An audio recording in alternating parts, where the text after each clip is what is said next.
two, 1, 2, 3, 4. Say what again? Mafia suit.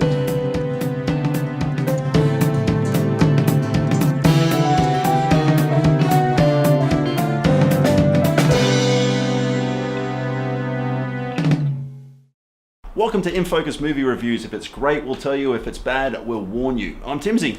And I'm the Snob, and today we're reviewing John Krasinski's new movie, Only the Brave. Let's dive into it. We're gonna take the fire head on and save our town. Y'all are heroes. No one could be prouder of his boys than I am of you guys.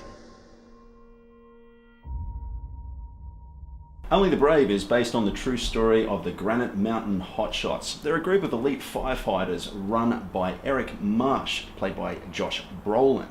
He's a guy who's tired of taking orders from superior officers and tired of fighting the small forest fires. And he recruits a young lad by the name of Brendan McDonough, played by Miles Teller, to join the team. I really wanted to like this film more than I did, given its subject matter and the story it's based off. Yeah, it's being a true story. This feels like an intensely personal film for a lot of people. It's the kind of film that, as you say, you do want to like. Yeah. You feel like you should be connected to this material. Yep. I did like it. I didn't love it. Yeah. And a big reason for me was that it just didn't quite get that emotional punch for me that I wanted. As you said, Josh Brolin as Eric Marsh is in this. He's an Oscar nominee. You've got Jeff Bridges, who's won an Oscar. You've got Jennifer Connelly, who's won an Oscar. Yeah, sure. Miles Teller, great in Whiplash. There's a lot of very, very good cast members in this. So Yeah. how did you find the cast? Yeah, the cast was pretty good. I mean, I enjoyed Josh and I enjoyed Jennifer and I really enjoyed Miles in this. I think it's really his movie, you know, in many ways. It's Miles' movie and his growth as a character and his troubled past and all those sort of things. I found his story far more compelling than anybody else. Jeff Bridges was really wasted in this. And like, why hire Jeff Bridges if you're not going to use him? It's sacrilege. Jeff Bridges is arguably one of the greatest actors of his generation. So Yeah. to put him to this side laughing, jovial character, Yeah. it did feel like a waste, and particularly when there was those moments to punch you in the gut towards the end of the film, I Yeah. feel like he didn't actually rise to the challenge. His Yeah. character maybe wasn't written that way, maybe it didn't happen in real life, but there was a real missed opportunity there with Jeff Bridges. Absolutely. It passes up a few opportunities in the script and the writing department. The most interesting aspects of the film that I found for me was Josh Brolin's character and Miles Teller and their connection. That's where the meat of the story really is, the stuff that's far more compelling. I didn't really care about the fact the team were doing the smaller fires, and he didn't want to take advice from superior officers, and like the scene with the mayor and things like that. It's just it diverts attention from away the things that really matter, the things that we really care about. Well, and you're right, the central relationship in this film, there should be probably three, I think, in my opinion, between Brolin and Miles Teller's character. Yeah. I think the relationship between Brolin and Jennifer Connelly, who are married in this film, or at least in a relationship. Yeah. I actually found that really interesting. I thought it had some interesting moments. Yeah, they're okay. It probably has some clumsy foreshadowing and a little bit of emotional manipulation for my liking. Yeah. And the other relationship that I really wanted to explore was between Brolin and the fire.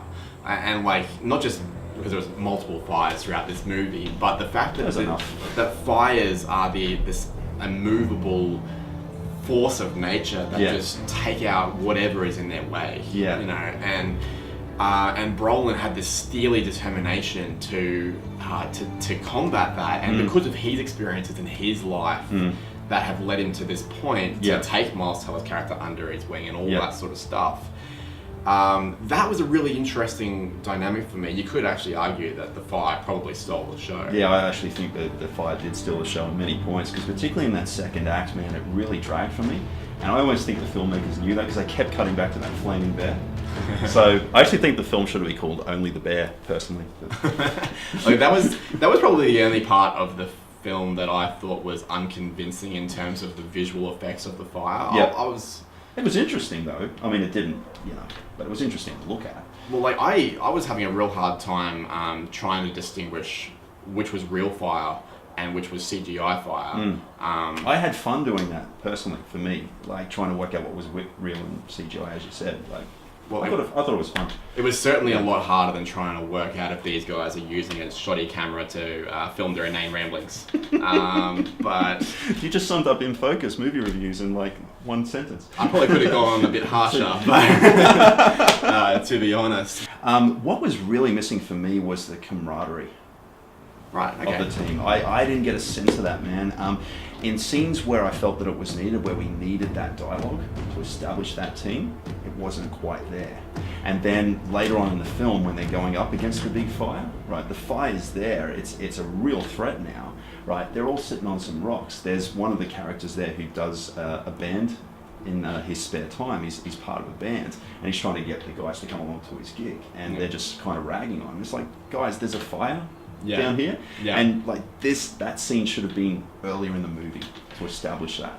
It's just out of place. You raised a good point. I disagree about feeling that camaraderie. I think that was pretty well put across for me. I really did like the banter between the boys. It was definitely a boys' club, very blokey kind of masculine movie in a lot of ways, which is not exactly to my taste most of the time, but some of the dialogue was funny. I do agree with your point about that placement of that dialogue. It certainly honours the event. And I also went into it blind, and even then, I knew how it was going to end. And I knew very early doors how it was going to end, because it doesn't hide any of that stuff. We've all read this book before. We've all seen this movie. You know, it sets up the relationships in such a way that you know from doing your film school or by just watching 100 films in your life that, okay, that means that this is going to happen.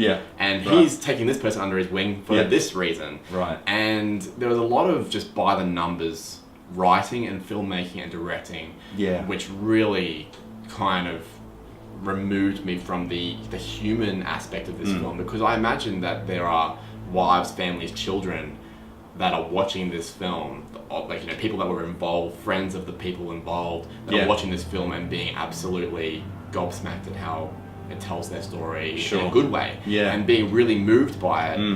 And then there's people like us who just want to see a movie that within itself has all the emotions, has it all in there, that we can easily access it without that background knowledge. Exactly. There's one moment in this film which I really loved, and it's like, I wish it had more of these moments, is when Miles's character enters the school hall and confronts the families. It's so simple, but it is so effective. It's well acted, minimal dialogue, and it really hit it. I'm like, wow, okay, this movie just came up a grade for me from that scene alone. I really bought it, and I think it's because Miles's character arc works in this film. It's that there's a lot of other characters and side families and this and that, and so much diversion away from what I felt was a really compelling story. Being a rock music fan, how did you feel about the amount of AC/DC and various other rock songs? Oh, look, man, I was on board for the AC/DC in the opening number, and there's a really well edited shot actually with the helicopter above and the blades turning in time with the track. I thought that was really cool. I was on board for that. We got to Copperhead Row, and I'm like, yeah, okay, that's cool. I buy it. That's awesome. And then Jump in the Fire by Metallica comes on. And I'm like, okay, well, all the subtlety just went out of this film entirely. So what did it get on Pure Cinema? The Hot Not rating on Pure Cinema actually rated at 67%, which is a pretty solid rating compared to other movies. That means that I suppose people are connecting with it. A lot of the audience in Pure Cinema are American. So I imagine Americans are familiar with the Yarnell Hill fire story. This would have been big news a few years ago when it happened. So I'm not surprised that there are people really connecting with this material. So where do you land for a star rating? I'm going to give it 3 stars. Is this our first agreement? We're going to go 3 stars as well. Look at us go, cuties. Go team. Wow. What's your 11th watch out? No, don't look at him. Look at me. What's your 11th watch out? The fire liner kind of has been anchored. Wrong. That's 8. You're getting spot fires across That's 16. Alpha squad, hold. What's your 11th watch out? Cover fuel between you and the fire. firefighters died for us, we could learn all these watchouts. If you get another one wrong, I will choke you out. So Timsy and I were brave enough to see Only the Brave. Were you? If you were, make sure you leave your comments below about what your opinion of the film was. Yeah, we love hearing from you guys, so let us know. Don't forget, like, subscribe, all that really, really cool stuff. Until next time, guys, support your local cinema.